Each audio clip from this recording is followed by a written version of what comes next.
කොහොමද ඉතින් අද අපි ඔයාලට පෙන්වන්න යන්නේ අපේ තාත්තයි කාසි කලෙක්ෂන් එක. ඉතින් අපේ තාත්තා තමයි අද මේක ඔයාලට එක්ස්ප්ලেইন කරලා දෙන්න යන්නේ. අපි එහෙනම් පටන් ගමු. මේ තියෙන්නේ දැන් මම මේ දෙහි මේකෙන් සුද්ධ කළා තමයි මේ ගන්න එකින් එක. මේ තියෙන ලංකාවේ මේ පැරණි කාසියක් 7. මේ තියෙන පොල් ගහක් තමයි කි තියෙන හොඳට බලන්න. හරි. එතකොට මේක 1943 කියලා තමයි සඳහන් වෙන්නේ. මේ පැත්තේ තියෙනවා සිලෝන් 1 සෙන්ට් කියලා තමයි තියෙන්නේ. 1943. මේ පැත්තේ තියෙනවා Empire of India කියලා තියෙන්නේ.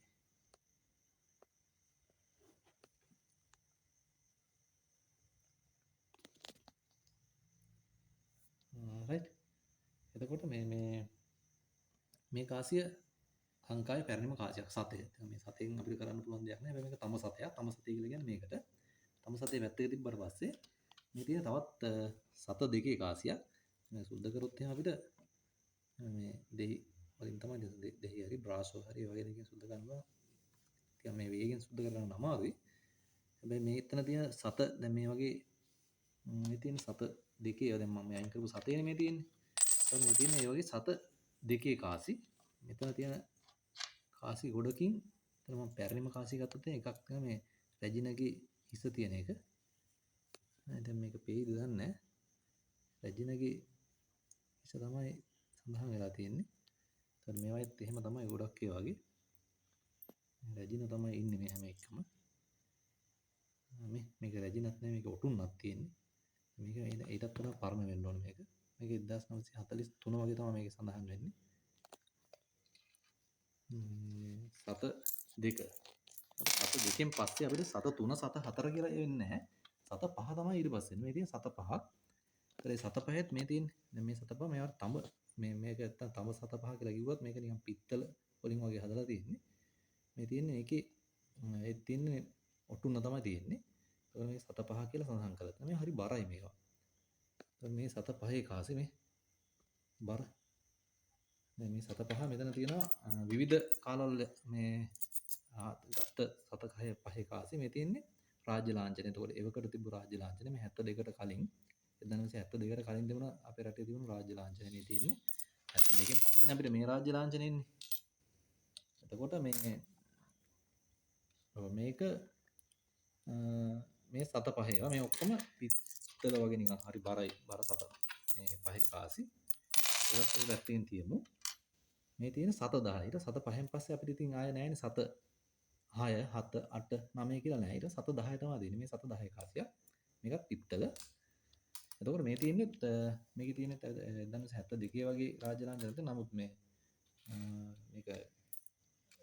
ඇත්තටම 60 ගණන් වල වගේ තමයි මේක සඳහන් කරලා තියෙන්නේ. ඈ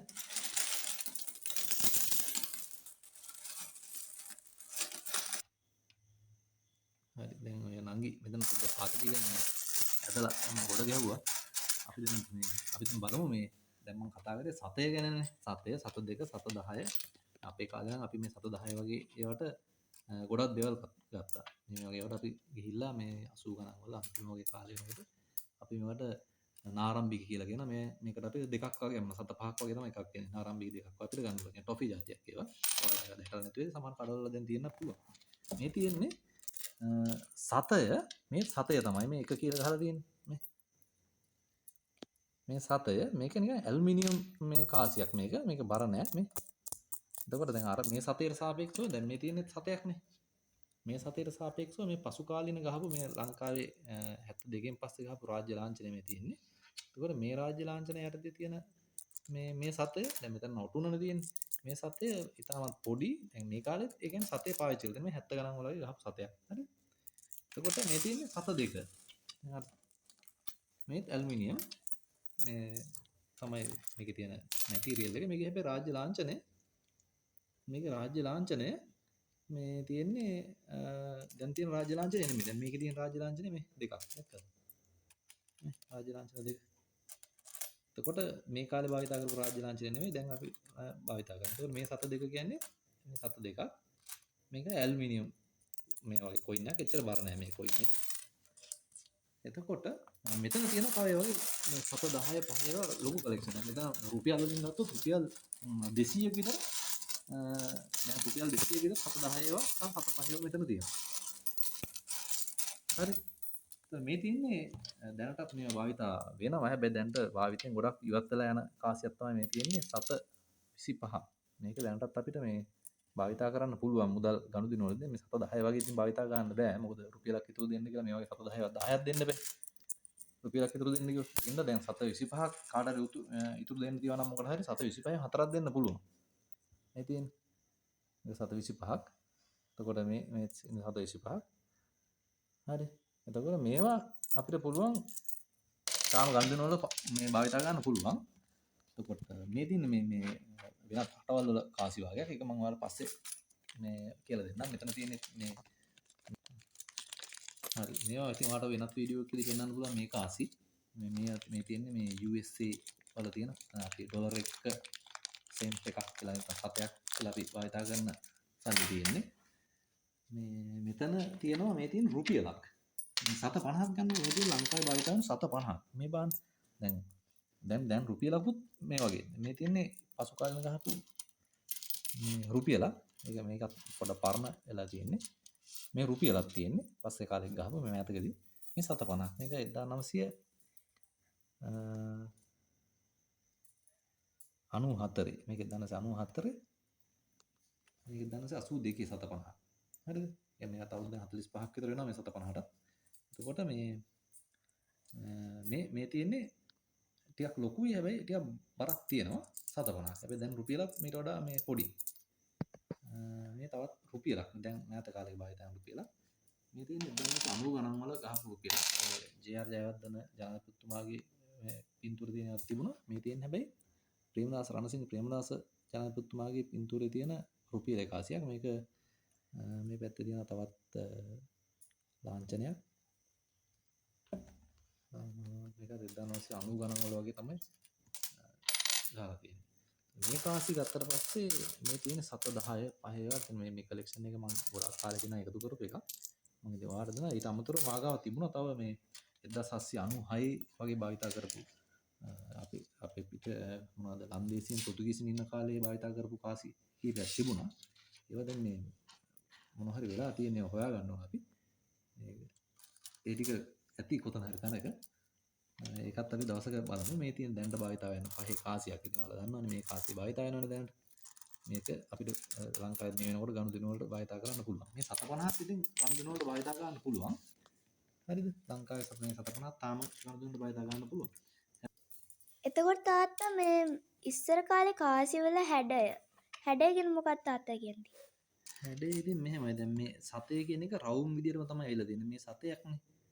සෙන්ට් එකක්නේ. ඒතකොට මේ සතේ පස්සේ කාලෙක print කරද්දි මේ විදියටම තමයි සතේ හදලා තියෙන්නේ. එතකොට සත දෙක කියන එක මේ බලන්න.